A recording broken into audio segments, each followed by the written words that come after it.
pass the microphone around because I'll start off by just saying I fully intend to win this election.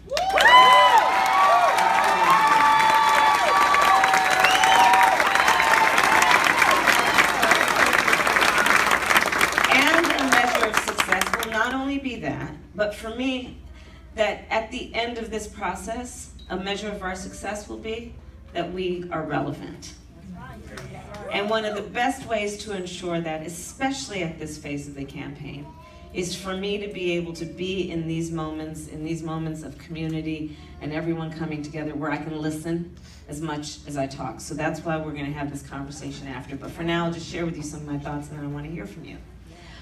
So where are we? Well, we are at a moment of inflection in the history of our country.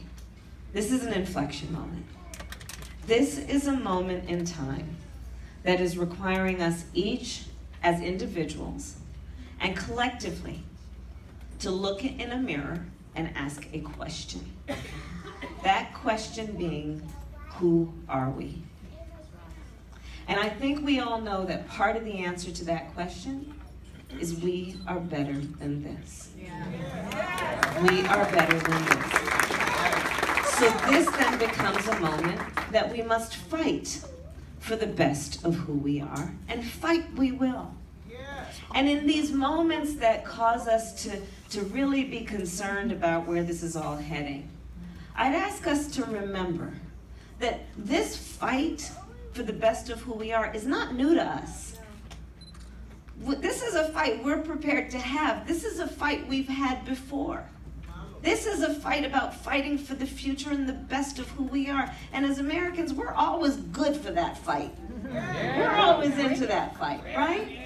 You know, I think about it in the context of the family in which I was raised. I was raised by a bunch of fighters. My parents met when they were students at the University of California, Berkeley in the 1960s.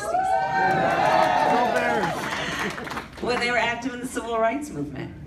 So my sister Maya and I, we joke, we grew up surrounded by a bunch of adults who spent full time marching and shouting about this thing called justice, right?